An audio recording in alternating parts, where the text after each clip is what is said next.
Welcome to Business Mentorship Keepin' It Real, where we feature entrepreneurs who are passionate about their business and have participated in our guest blog, shareyourstories.online. Today, I'd like to introduce you to Michele Maher, who is a jewelry designer creating one-of-a-kind pieces and semi-precious stones and crystals infused with Reiki energy. Her slogan is, "Jewelry so powerful, it speaks before you do." Michele joins us from Toronto. Welcome. Well, thank you so much, Trish, for inviting me here. I'm so happy to join you. You know what? I have been really waiting to all week to have our conversation because at one particular point in time in my corporate life, I used to be the national buyer for Eaton's and Jewelry, believe it or not. And so I know that one of the really cool things about your story, Michele, is that at one point in time, you know, I think like a number of our listeners and viewing audiences, that we all had sort of jobs or a corporate life before we took the leap of faith into entrepreneurship. So I know that you were in the finance world. So tell us a little bit about how you made that transition from being in a corporate job in finance to this wonderfully creative job of designing jewelry. All right. Yes. Thank you so much for that. Basically, as a teenager, I loved creating things. I was very artistic. I was making Barbie clothes at 14, sewing with the sewing machine. I was designing my own clothes. I've always had an interest in design, interior design. And in high school, I didn't like wearing a uniform. So I decided to make jewelry and wear jewelry so that I could show my individualism and, you know, stand out from the crowd and not look the same as everyone else. But you know how it is when you're a kid and you're told you go to high school, you get good marks, and then you go to university and you get a degree and you get a good job, and then you'll make money and everything will be all good. So that I was always good at math. So I was encouraged to go to University of Toronto, get my Bachelor of Commerce, which I did. And then I in turn became an accountant and worked in the finance world. And my last job was accounting for derivatives and very complex financial instruments. So way out from the creative world that I'm in now. And essentially that came to an end when I was laid off after 12 years, total shock to me.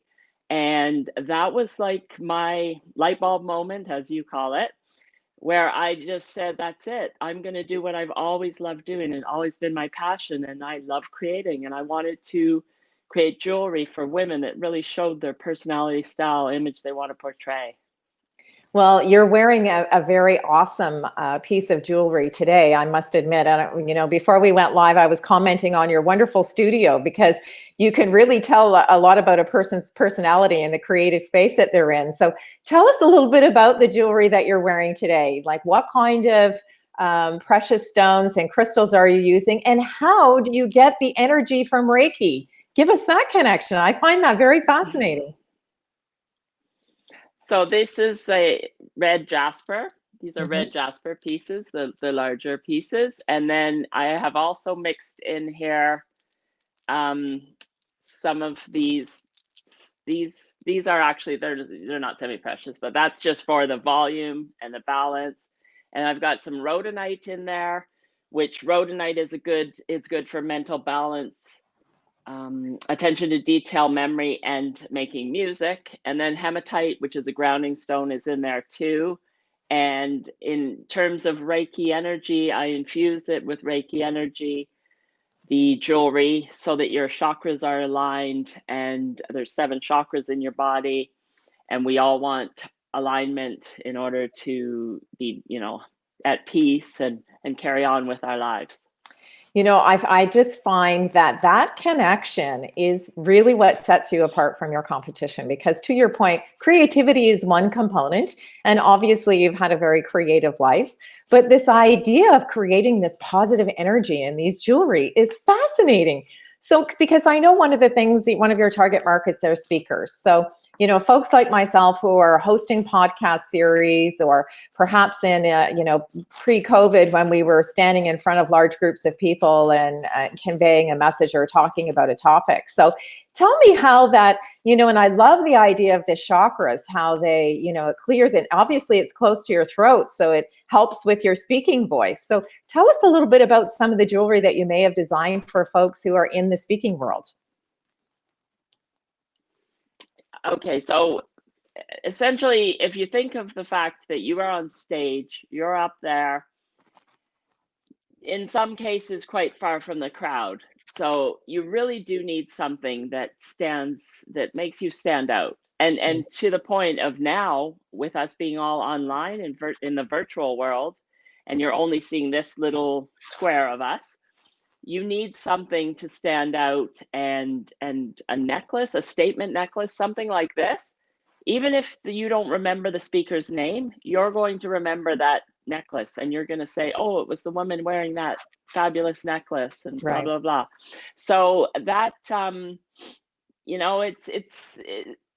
it kind of goes, and then the colors depends on, Yeah. what looks good on people. But when you talk about chakras too, the throat chakra is blue, the color is blue. So turquoise is a very, is a great stone to use for, People to speak. speakers and Yeah. communication, to enhance the communication and the throat chakra.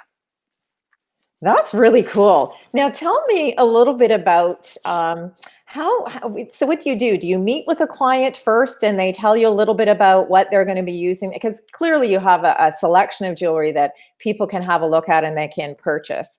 But when you're doing a custom piece for someone, tell me a little bit about that experience. What are some of the things that you talk about with that individual so that you can kind of get an idea of the type of stones they may be interested in and the look they're going for?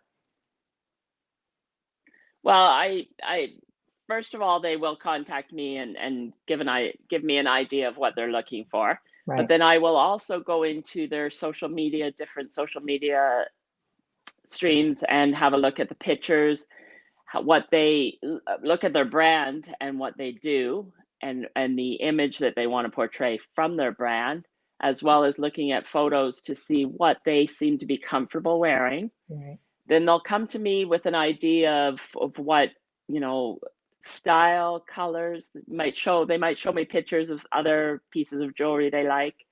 And then they also will have an idea of in their head kind of what they're looking for. And then I will come up with a prototype and email it back. Most of the times it's emails back and forth, pictures back and forth, but I'll Sure. come back with a prototype to show them and say, am I on the right track? Is this what you're looking for? And 100% of the time they'll say, oh my God, I can't believe that. That's exactly the idea that I had in my head, and you've just captured it perfectly. So, Isn't that and then I fantastic? go from there to create, The actual create the piece. final product. And yes, So from and they start to always love it. finish, how long is it from start to finish? So if we were starting this conversation today, and I guess it depends on the back and forth emails, but what's the standard sort of turnaround time for the completion?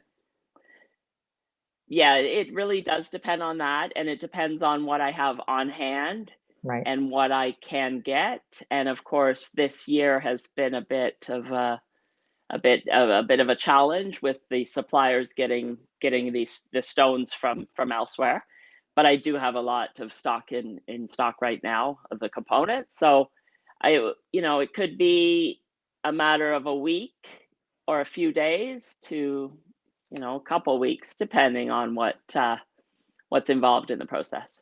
That's right. And so tell me, what is the favorite part of the process for you in terms of the creativity? Where do you get your sort of inspiration from? Like, so you talk to various different people who are creative, and they say, sometimes I get the inspiration in the middle of the night and I just, jump out of bed and I think, okay, I have to do this. So what is your most creative space for you? Oh, my most creative time is definitely at night. Usually, sometime after 9, 10 at night, maybe 10 till midnight, 2 in the morning, even.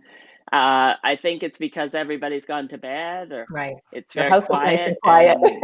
And yeah, it's always kind of been my creative time as well. But what I do in terms of the whole process of coming up with these designs, which are not, this is something that I'm going to put on my website. I I start with the stones. So I went to, I go and I pick out these stones, and I really liked these pieces of red jasper. So then I will decide from there what I'm going to do with it. And I'll sit down with different pieces, try things out. Sometimes it doesn't work out. Sometimes I'll look at it and say, oh no, that's not right. And then I have to kind of step back, leave it, because it's just not the day for creating. Right, right. That's so great. Now, one of the things that we ask all of the entrepreneurs to share at the end of their story in our guest blog is their 3 words of advice. And I absolutely love your 3 words, but I'd like you to tell us a little bit about them. And it is take action now.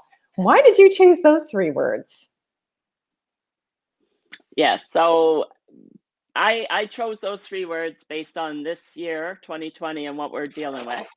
And the fact that back in March when we got shut down, I was at a loss of what to do. I wasn't sure what to do. And to be honest, this idea came to me in the shower that I know so many fabulous entrepreneurs, and it was time for me to just sit down and interview them. So I started an interview series called Pivot with Positivity, because I wanted to share positive messages and how, we are taking the time to pivot. It's the time to pivot your life and your business, and the time to keep positive. So I just jumped right into it the Monday of March break and started doing it. And I just always go back to Nike's slogan, just do it. And it just came to my head, like, take action now. Well, Michele, I really want to thank you so much for spending some time with us today, because the creative energy I think that you're able to even convey, and the passion that you have for the design process that you take, is very evident even when we speak in these wonderful online platforms. So to our viewing and listening audience, I hope you've enjoyed the introduction today to the person behind the logo in another edition of Keeping It Real. Thanks, Michele. Thank you so much, Trish.